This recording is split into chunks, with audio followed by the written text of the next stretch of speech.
Let me ask you something.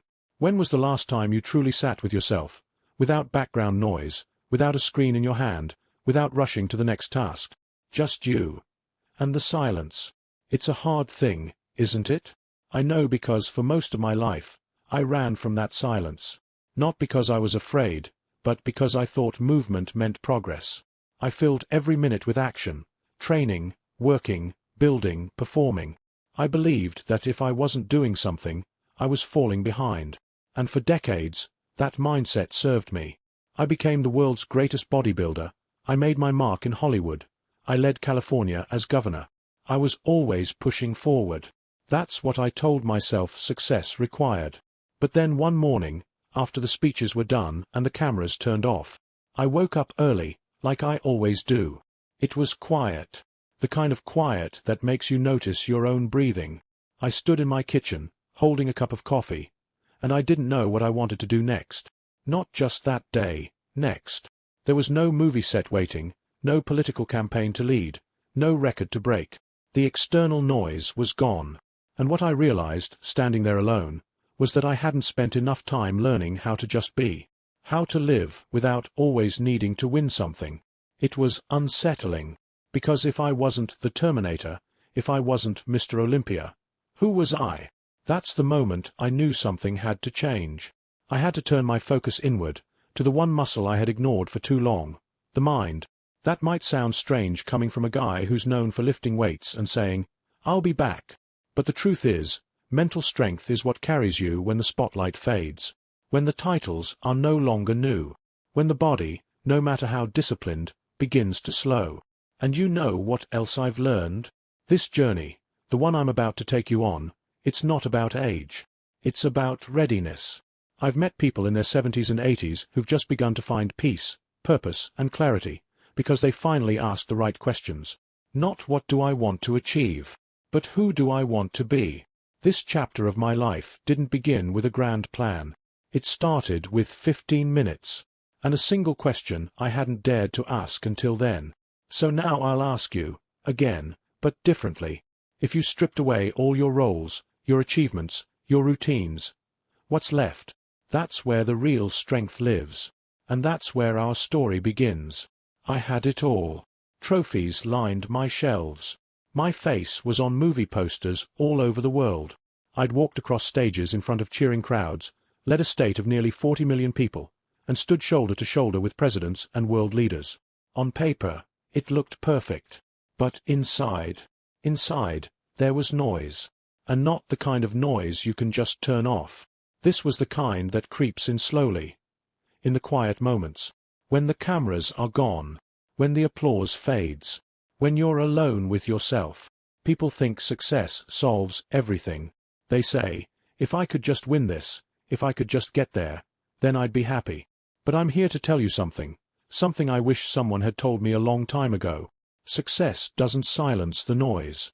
Sometimes, it amplifies it. You see, I reached the mountaintop. Multiple times. But there were mornings, especially as I got older, where I woke up feeling heavy. Not physically, but emotionally. I'd stare at the ceiling, thinking, what now?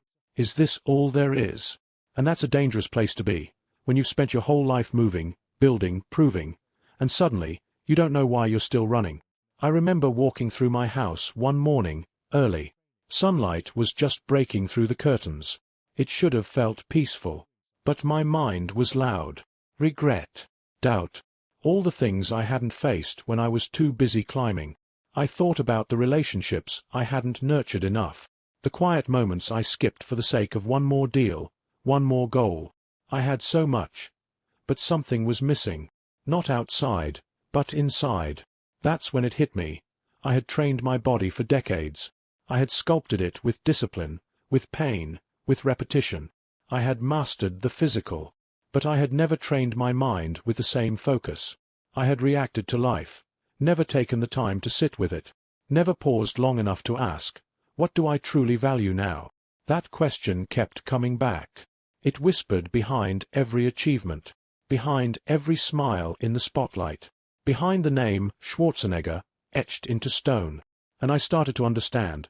The The greatest transformation I could make at this stage in life wasn't about getting bigger or doing more. It was about getting quieter and going deeper. You don't need to hit rock bottom to start over.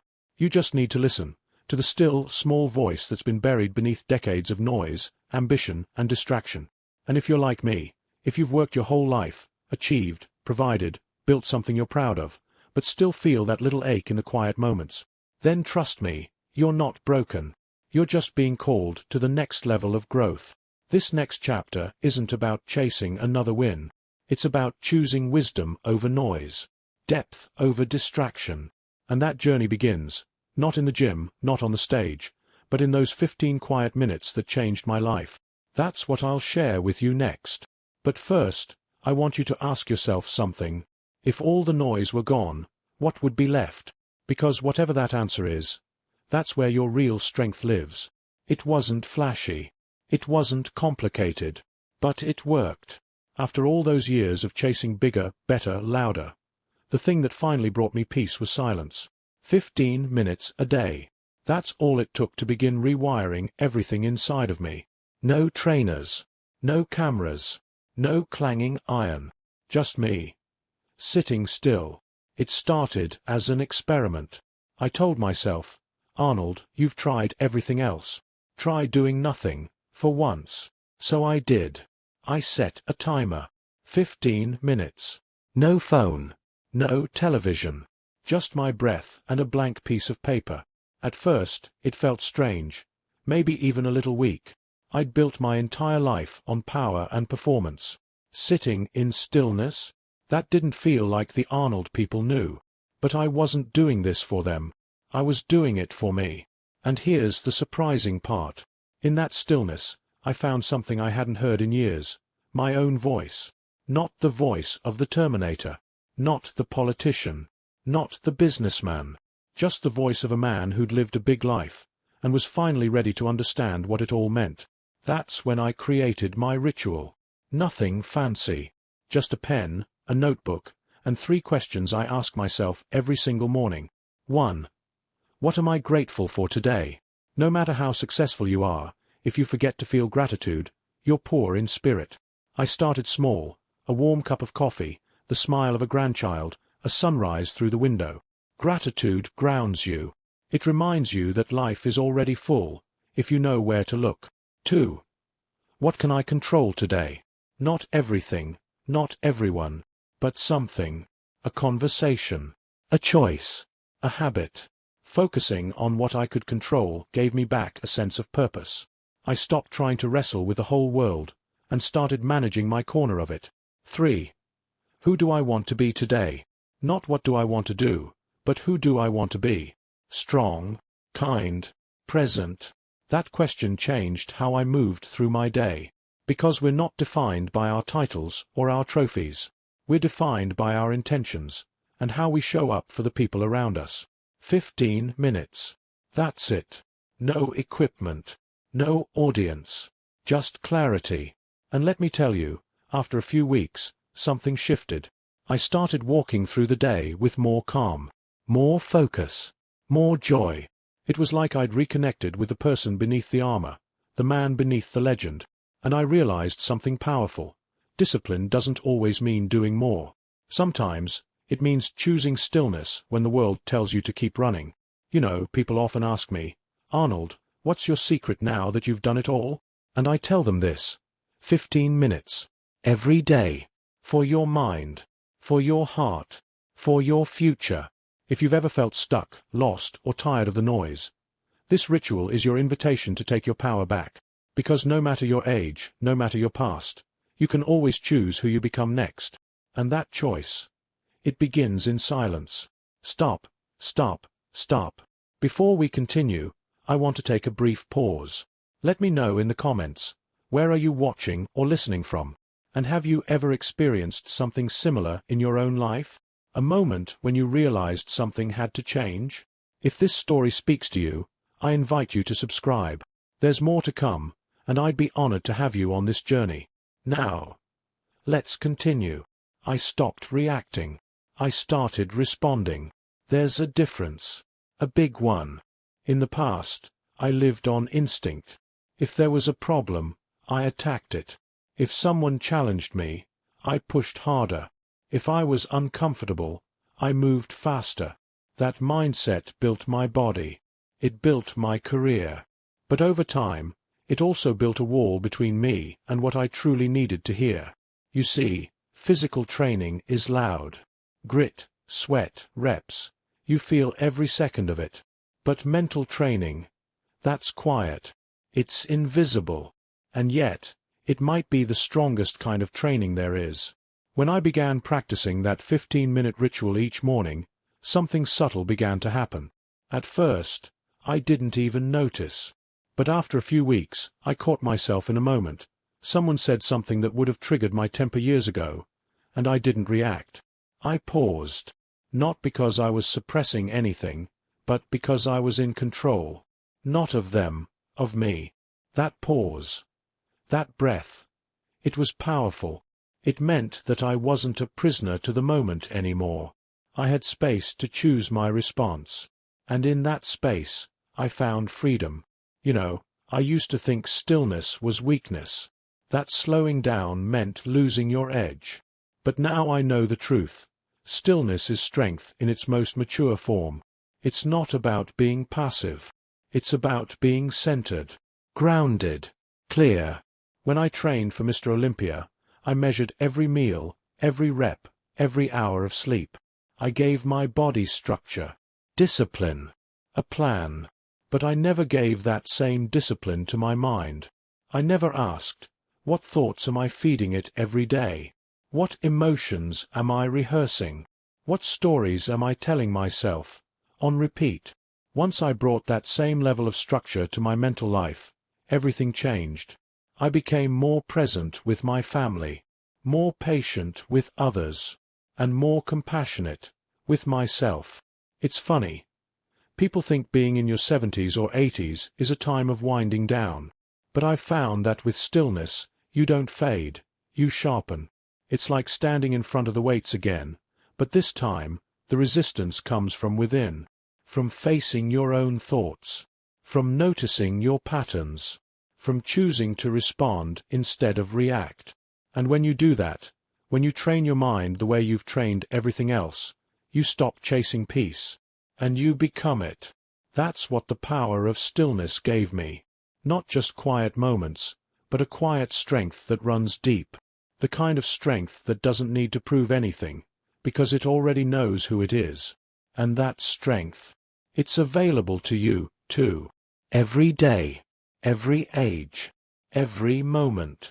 Even if the hands are no longer steady, the mind can still be sharp. Those words were spoken to me by a man named Joseph, an old friend from my hometown in Austria. We hadn't seen each other in decades. When I returned home for a visit a few years ago, I found him exactly where I remembered, in his small workshop, tucked behind a faded wooden door just off the main square. Joseph used to be a mechanic. He could fix anything, tractors, clocks, even old military bikes. But now, at 84, his hands shook slightly. His tools weren't as precise in his grip as they once were. Still, the man hadn't lost his edge, not even close. We sat on a bench behind the shop, drinking coffee, the mountains watching silently in the distance. He looked at me with that same spark he'd had when I was a boy, and he said something I'll never forget. "Arnold," he said, tapping his temple with one crooked finger, "they say the body gets old, and it does. But the mind, that's up to you. Keep it sharp, and you stay alive inside." That conversation hit me hard. Here was a man who'd lived a long, quiet life. No red carpets, no headlines, no world titles. And yet, he radiated peace, purpose, even pride. He wasn't defined by what he couldn't do anymore. He was defined by what he still chose to do every single day. He told me he still read for an hour every morning. He wrote letters by hand to his grandchildren. He did puzzles, practiced gratitude, even meditated, though he laughed and said, "I don't know if I'm doing it right, but it feels good." That's when I realized, transformation doesn't retire. It doesn't stop when the career ends or when your body slows down. It stops when you decide it's over. And Joseph? He never made that decision. He reminded me that growth is not something you age out of. It's not reserved for the young or the ambitious. It's available to anyone who wakes up and says, "I'm not done yet." So many people, especially as they get older, fall into the trap of thinking, "It's too late for me. My best years are behind me." But let me tell you, the moment you think that, you surrender your power. And your power is choice. You can choose to stay curious, to keep learning, to keep your mind alive, just like Joseph did, just like I decided to do when I started my 15-minute ritual. We talked until the sun began to dip behind the hills. As we said goodbye, he gripped my hand, steady enough to hold, shaky enough to remind me of time, and he said, "Don't ever stop becoming." I haven't. Because of him, I now see aging not as a decline, but as a refinement, a polishing of the inner self, a chance to live more deeply, more wisely, more intentionally than ever before. And if Joseph could stay sharp in a quiet Austrian village with trembling hands and a strong heart, then so can you. No matter how old you are, there's still more of you waiting to be discovered. Start with 15 minutes. Just 15. That's all it takes. If you followed me on this journey, you already know this wasn't about muscles, movies, or medals. It was about something deeper, something most people don't talk about until life slows down and they're finally forced to listen. It was about the mind. And the moment I chose to train it with the same discipline I gave to my body, that's when my life truly began to transform again. 15 minutes of stillness, of writing, of breathing, of becoming. Every day. You might be thinking, "Arnold, it's too late for me. I've already lived most of my life. I can't start over now." But let me tell you something. You're wrong. Because this isn't about starting over. It's about beginning again. Beginning again with more wisdom, more honesty, more heart. No matter your age, you still have the power to rewrite the story you tell yourself. You still have the ability to grow, to simplify, to forgive, to let go, to rise. I've met people in their 70s, 80s, even 90s who've done it. People like Joseph, who never let shaky hands stop him from sharpening his mind. People who have nothing left to prove, yet still choose to evolve.